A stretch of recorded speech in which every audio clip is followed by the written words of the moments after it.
asked for an investigation into leaks, saying that they believe the government, he suggested that the government was trying to, he accused the government of making a takedown of a success, searched him on his person. They said they've begun going through them, encrypting some of them, and giving them back to the defense. That will take some time. There are going to be some motions in this case. One of those was addressed today. CNN allegedly got hold of Floyd Mayweather's private bank statements, and they published them. This hit in mid-April 2025. Out of nowhere, videos and posts exploded across every platform. People were claiming CNN had somehow obtained Floyd's personal financial records and put them out for the whole world to see.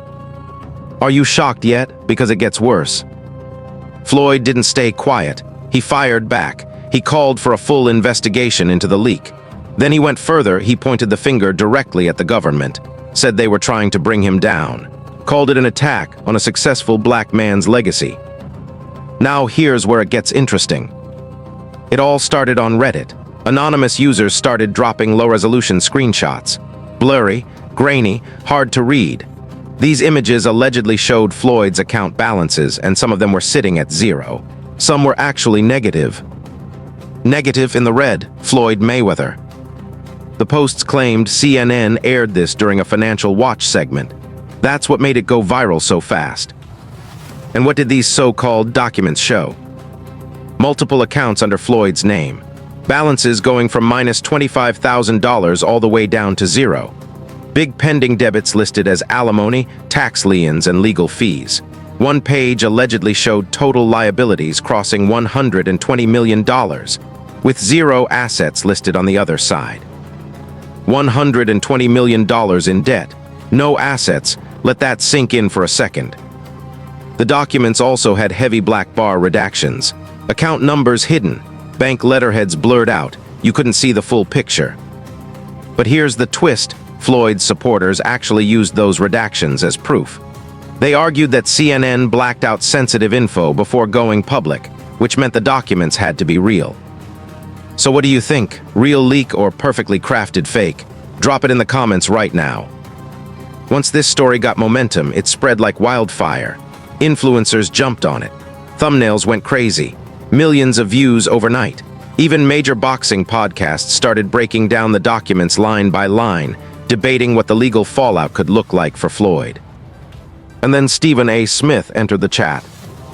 He spoke out about Mayweather again, this time following reports that authorities... Hey, talking about I'm gonna show out. It's just my life. You can't get mad. Get the off my page. Tell me I'm gonna show out. I ain't no show out, I earn my shit the hard way. Happened, and I can't say if it is or it's not a mistake. Federal agents didn't knock, they showed up. 2 cities, same day, same moment. Miami and Las Vegas both hit simultaneously, and this wasn't some routine check.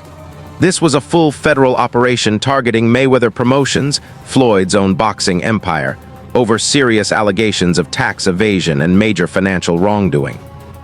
The FBI came for Money Mayweather. How does that even happen? But wait, don't look away yet. Because when those agents got inside his properties, they didn't just find files and paperwork. They reportedly pulled out forged documents, more than one, discovered right there on the premises. Fake documents in Floyd's own buildings. Ask yourself this: how does the man who built his entire identity around money and power end up with fabricated paperwork sitting in his own properties? Drop your thoughts below right now. Then Stephen A. Smith walked onto his platform and said exactly what millions were thinking. He went hard, no filter, no hesitation. Smith publicly stated that Floyd Mayweather carried the same level of guilt as some of the worst financial criminals in modern history. Not shady businessmen, not guys bending rules, criminals. That's not a small accusation. That's a declaration. Boxing fans, where do you stand on that? And just when you think the story couldn't get more twisted, it completely flips. Investigators started pulling back the curtain on something much bigger. All those luxury properties Floyd had been showing off publicly for years. The mansions, the high-end real estate, the image of a man drowning in wealth. Investigators found a completely different reality underneath. A large number of those properties weren't genuinely his. They were connected to brand arrangement deals where Floyd positioned himself as the owner, using his fame, his face, and his reputation to attract buyers and boost property value. In return, he'd collect cash payments or walk away with selected properties. Smart business move or a calculated con? I want your honest answer in the comments right now. Federal investigators didn't see branding strategy.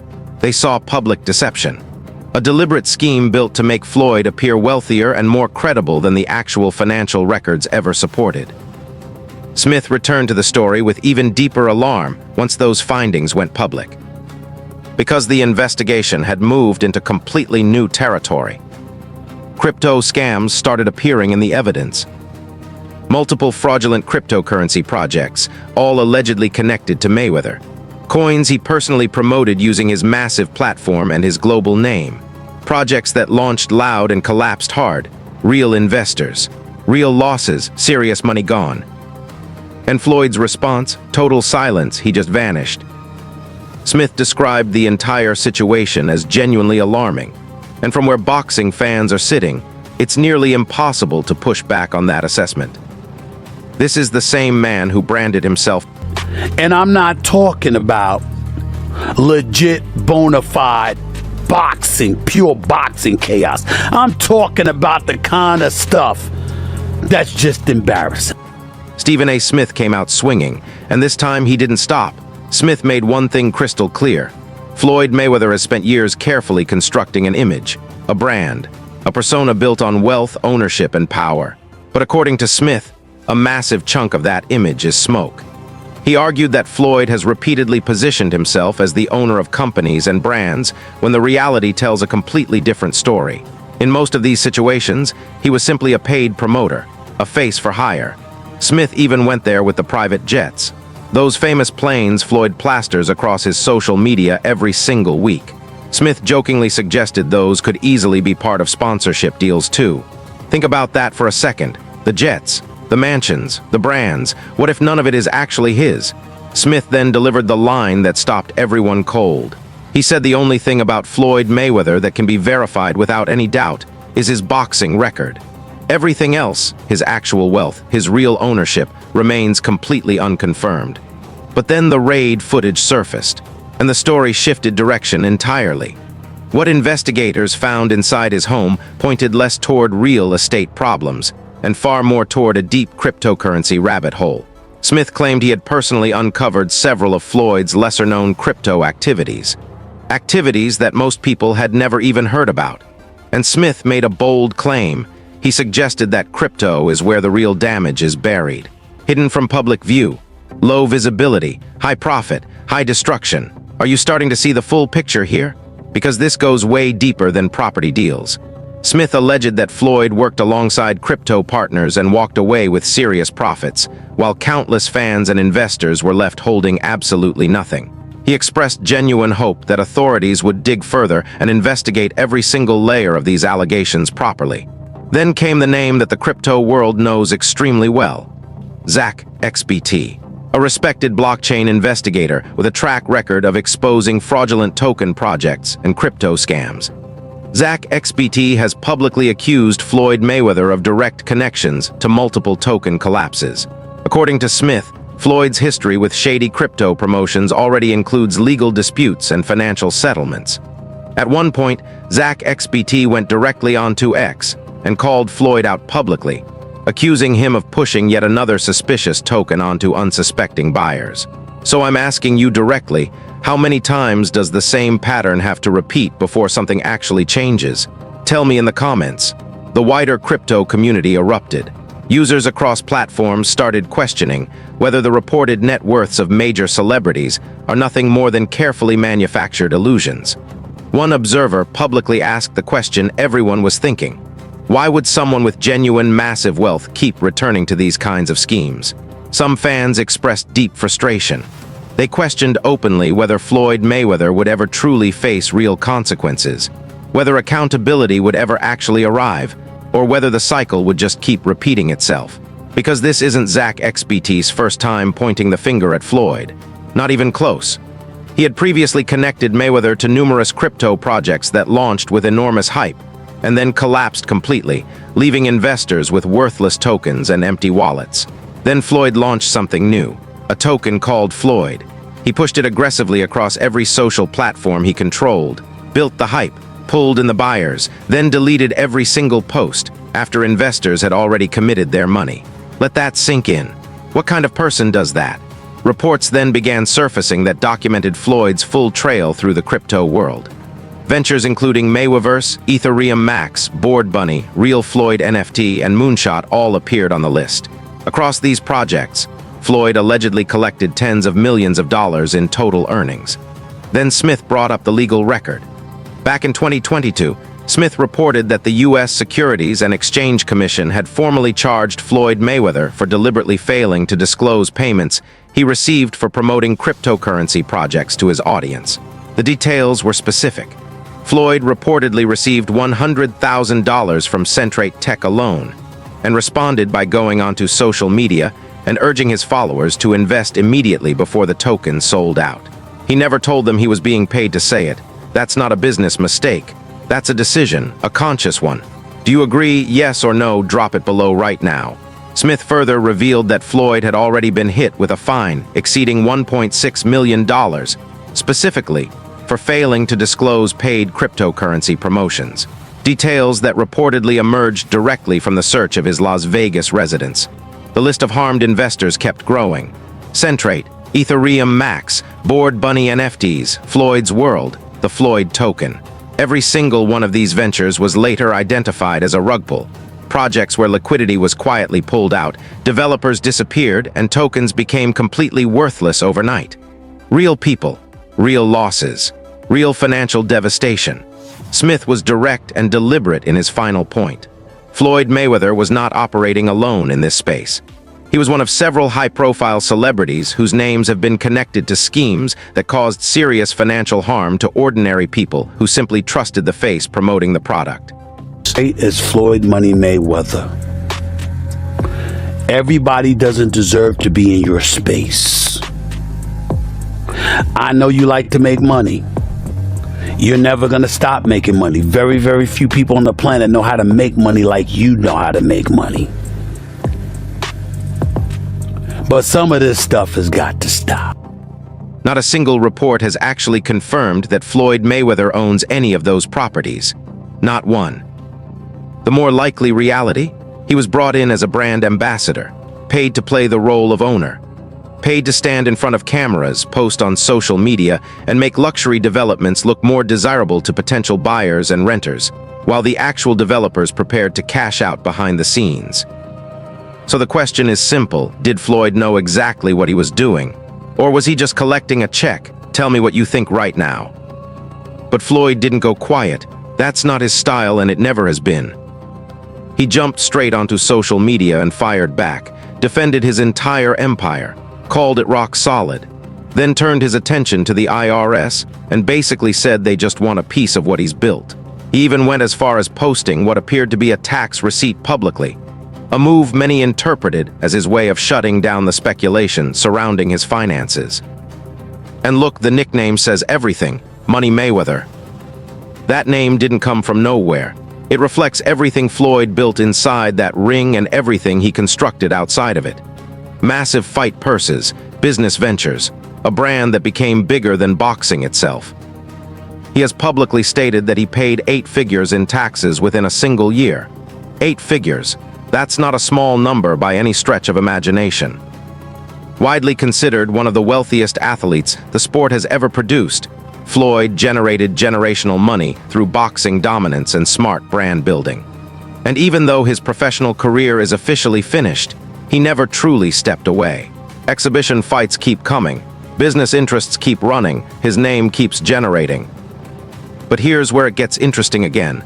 Does staying active in all these ventures help his image right now or make everything look worse? Genuinely want your thoughts below.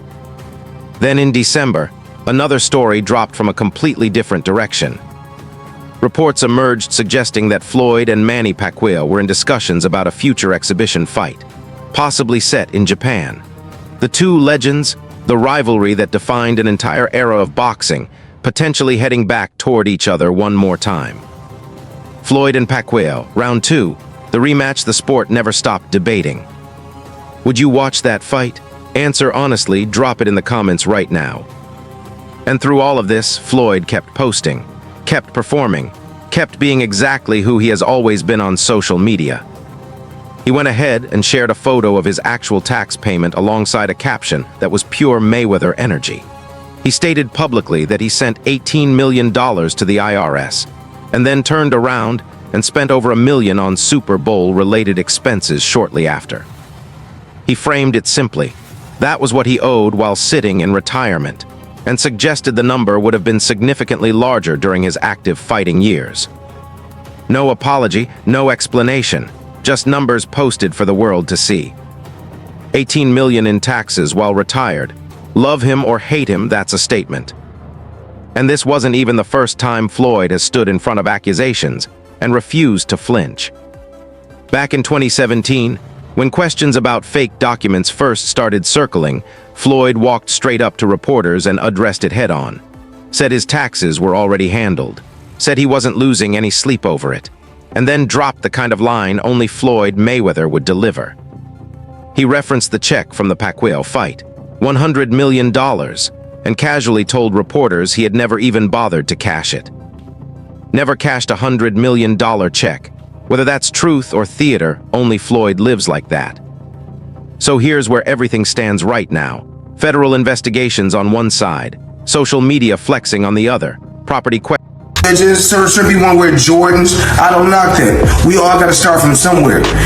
You know, I buy my kids Jordans all the time.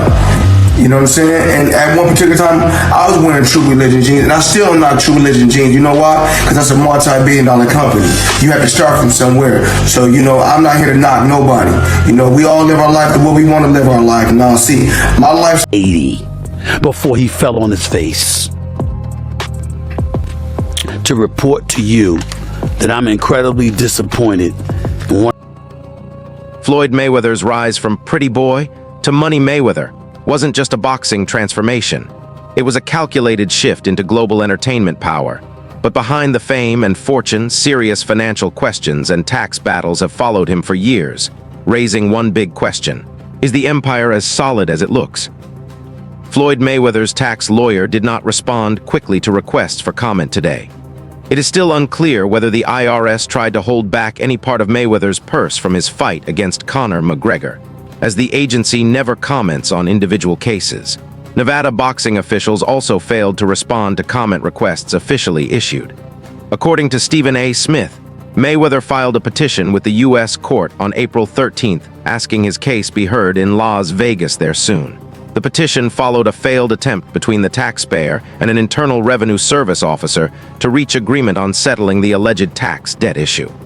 According to attorney Leighton Kohler of Dickinson Wright, who is not involved in the case, the appeals process may give Mayweather time to secure money from past fights, which could be used to settle IRS obligations if needed here. A former senior IRS revenue agent noted that tax court judges travel to Las Vegas only once or twice a year, which can delay hearings by 6 months to a year. The 2015 lien is described as one of several tax claims filed by the IRS against Floyd Mayweather Jr. over the past decade. In contrast, Conor McGregor has reportedly remained in good standing with tax authorities in Ireland and is also said to be debt-free in U.S. states where he competed there. Mayweather's career is often split into two eras, the Pretty Boy era and the Money Mayweather era. The earlier phase was defined by aggression, dominance, and knockout power, while the later focused on defense, strategy, and ring intelligence. Floyd Mayweather Jr.'s Pretty Boy era featured strong technical skills, elite defense, and relatively modest earnings under the top-ranked banner at that time. In contrast, the Money Mayweather era saw him earn hundreds of millions. As Pretty Boy, he was generally seen as more financially disciplined. But later in his career, he became linked with ongoing financial controversies, including allegations tied to tax documents and payments in reports circulating. The exact point where this shift began is hard to define even for Mayweather himself. Although the 5-division champion made numerous appearances in the boxing ring, the rise of the Money Mayweather persona was not driven by boxing alone. On March 30th, 2008, during a brief retirement after his win over Ricky Hatton, Mayweather appeared in WWE at the No Way Out event ahead of WrestleMania 24 appearance, was widely discussed publicly worldwide media. During that storyline, Mayweather reportedly broke Big Show's nose in a confrontation and later won the match, keeping his undefeated image. According to reports, he claimed he earned $20 million from the appearance deal. Years later, Paul Levesque said in an interview that he helped train Mayweather for the match, adding further behind-the-scenes context to the event. Paul Levesque explained that the origin of Floyd Mayweather Jr.'s Money Mayweather persona came from his long-time admiration of entertainment and performance. According to Levesque, Mayweather was a big fan growing up and realized the pretty boy Floyd identity would only take him so far eventually. Levesque said Mayweather told him that while he could be recognized as one of the greatest boxers, the bigger question was how to become the greatest box office attraction and build a character that could be marketed. He explained that Mayweather intentionally built the Money persona as a brand and promoted it through platforms like the HBO 24/7 series to sell that image to the public globally. In contrast, the earlier pretty boy Floyd persona focused more on in-ring performance than entertainment, while the later Money Mayweather character emphasized showmanship, controversy, and displays of wealth, helping him become a major cultural figure outside boxing world. This video is created for informational, educational, and commentary purposes only to keep the boxing audience updated with recent news and discussions. All content is based on publicly available information, media reports, and public reactions. This video is transformed and uniquely edited for better understanding and presentation, and AI tools may have been used to assist in creating a more original and informative format. We do not claim any statements as absolute fact, and all topics discussed fall under fair use for criticism, commentary, and news reporting under YouTube.